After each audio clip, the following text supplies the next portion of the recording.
Assalamualaikum warahmatullahi wabarakatuh. Alhamdulillah, saudara-saudara, bulan 10 cuaca lingkungan kita sudah mulai berubah dengan adanya hujan yang mulai turun. Yang harus dipersiapkan adalah mempercepat saluran air yang ada di Cibanuan. Harus diselesaikan cepat. Jangan sampai nanti fondasi yang dibuat itu tergerus oleh air. Kalau kurang tenaga, ditambah lagi, dipercepat. Yang kedua, pertanian sudah harus dipersiapkan.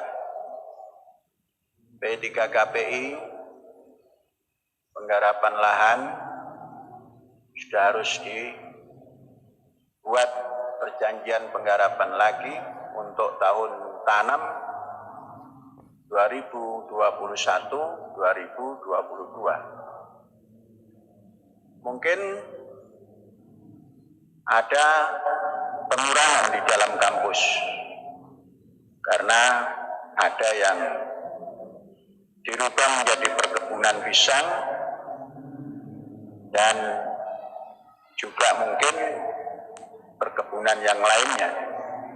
Namun di luar kampus ada tambahan yang cukup lumayan dengan lokasi yang sangat mendukung.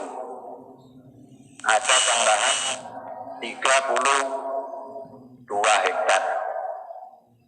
Sekalipun kepemilikannya tidak harus memiliki oleh LKM, tapi penggarapannya adalah tetap P3KPI. Dimasukkan ke dalam penggarapan. Kemudian ada tempat yang tadinya digarap oleh P3KPI di luar kampus. Untuk tahun ini saya ingin menggarapnya sendiri dalam arti untuk penelitian lebih lanjut. Ini tentang pertanian. Kemudian bibit-bibit harus segera dipersiapkan sedini mungkin. Untuk yang 32 hektar itu air tersedia dengan baik. Kemudian untuk yang 8 hektar yang akan dipegang oleh Syekh, itu pun irigasinya sudah terjamin. Yang lain-lain mengikuti musim. Oleh sebab itu bibit harus dipersiapkan, kemudian pupuk harus dipersiapkan. Andainya ingin menanam basmati untuk periode musim penghujan ini, dipilihkan basmati yang batang pendek. Untuk kemudian tahun periode selanjutnya, tahap kedua, boleh batang tinggi karena sudah akan masuk dalam musim yang jarang hujan.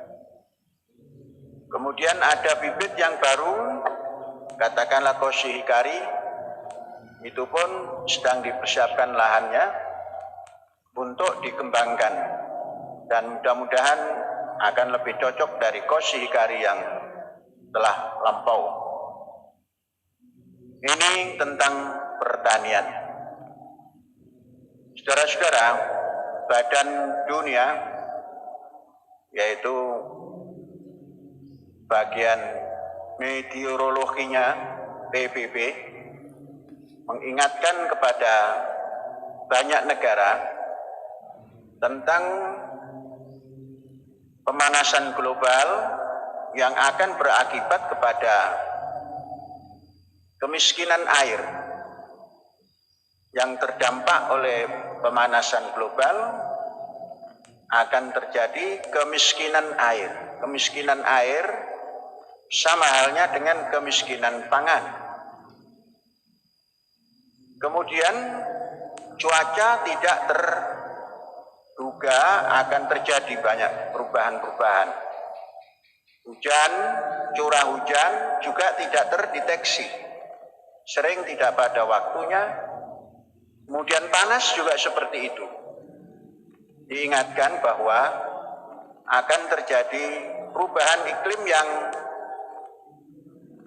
signifikan, yang kalau curah hujan tidak bisa dideteksi dengan tepat, panas pun seperti itu, dan kelangkaan air terus berkurang dari sejak kita berbicara hari ini. Oleh sebab itu, tatkala kita sudah mendapatkan peringatan seperti ini, mari kita dengarkan peringatan itu, kemudian kita mencari jalan yang terbaik untuk menanggulanginya. Tentang pulau yang kita tinggal, yakni Pulau Jawa, itu sudah lama dihitung oleh banyak orang, ahli. Pantai utara akan, bahasa kasarnya itu tenggelam, akan turun, tanahnya turun, air lautnya naik, curah hujan dari atas, yakni dari gunung semakin menggerus pesisir atau pantai. Nah, saudara-saudara, di dalam hal ini kita sudah mulai masuk ke pantai. Kita sudah mendapatkan peringatan. Maka kita harus mengeluarkan teknologi yang bisa mengantisipasinya. Kita tidak harus meninggalkan pantai karena kita baru mendapatkan pantai. Jangan seperti yang terjadi di Jakarta, tatkala berita Jakarta tidak tenggelam, rame-rame meninggalkan Jakarta dan membuat ibu kota baru. Kita justru tidak harus menggunakan teknologi. Saya selalu menyontohkan negara yang pernah menjajah Indonesia, yakni Belanda, itu justru sejak lama, sejak zaman menjadi penjajah pun, lokasi negara Belanda itu minus sekian meter dari permukaan laut. Namun Belanda survive, mampu menjadikan air laut itu memotivasi para penduduk Belanda dan para ilmuwan Belanda, sehingga dari situ Belanda mempunyai tanggul-tanggul yang mumpuni, dan pantai-pantainya yang tadinya tidak bisa dimanfaatkan menjadi tempat peternakan sapi yang sangat bagus, menjadi tempat perkebunan sayur terbesar di dunia. Padahal lokasinya sempit, tapi penghasil sayur mayur, umbi-umbian, bunga-bungaan itu terbesar di dunia. Kalau Amerika menjadi nomor 1 di dunia, orang memahami karena Amerika negaranya sangat luas daratannya. Tapi kalau Belanda yang luasnya hanya seperti Indramayu dan Cirebon, itu bisa menguasai dunia karena punya teknologi menghadapi laut. Oleh itu, tatkala kita sudah masuk ke laut, yang kita mulai dari sedikit demi sedikit, kita harus menciptakan teknologi. Paling tidak untuk 100 tahun ke depan, pantai yang kita hadapi itu tidak menemukan kendala-kendala daripada ketertenggelamannya. Minimal 100 tahun. Mengapa? Siklus itu 100 tahun. Jadi kalau 100 tahun itu bertahan, mungkin ke 200 tahunnya pun bertahan, dan seterusnya. Oleh sebab itu, tatkala kita membangun, ini yang kita harus pegang teguh adalah lingkungan ini supaya ramah kepada kita. Supaya ramah kepada kita. Apapun yang kita lakukan, mengevolusi daripada lingkungan, itu harus hasil evolusinya itu ramah kepada penghuninya. Kalau kita secara fisik sudah tidak berevolusi lagi, tapi secara lingkungan dan secara sosial budaya terus berevolusi. Oleh sebab itu, mari kita jadikan evolusi budaya yang diciptakan manusia ini selalu mempunyai efek ramah kepada penghuni. Oleh itu, kita lakukan segala sesuatu berdasar perhitungan yang baik.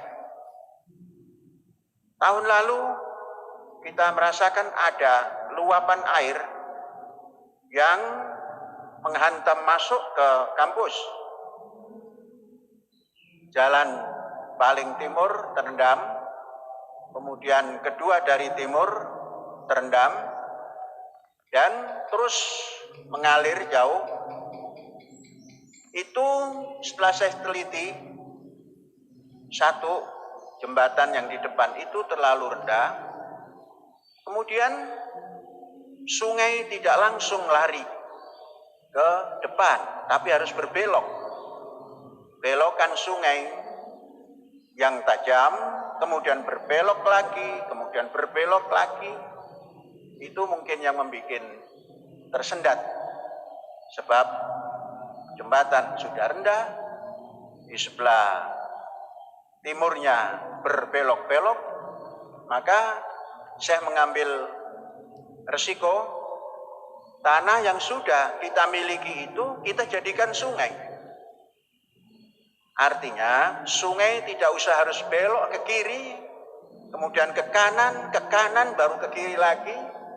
Mungkin itu yang menciptakan kemarin itu ada luapan air, itu luapan peringatan. Maka kalau kita sudah diperingati seperti itu, tidak boleh terjadi, tidak boleh terulang kembali. Kita coba meluruskan. Dan sudah terjadi pelurusannya, tinggal menguatkan bibir-bibir daripada sungai yang diluruskan itu. Itulah normalisasi. Mudah-mudahan hujan besar ini nanti di musim 21-22 itu air sudah bisa mengalir tanpa ada gangguan. Saudara-saudara, ini adalah hidup. Hidup itu ada pengalaman, dan pengalaman itu harus dibangun kembali oleh sensitivitas kita sehingga menjadi sebuah natijah pengetahuan yang menguntungkan dan yang ramah kepada manusia atau lingkungannya. Ini yang kita terus kerjakan dan jangan pernah berhenti untuk berevolusi seperti itu. Hadza wallahu yar'ana wa yahfazuna walhamdulillahi rabbil alamin. Merdeka.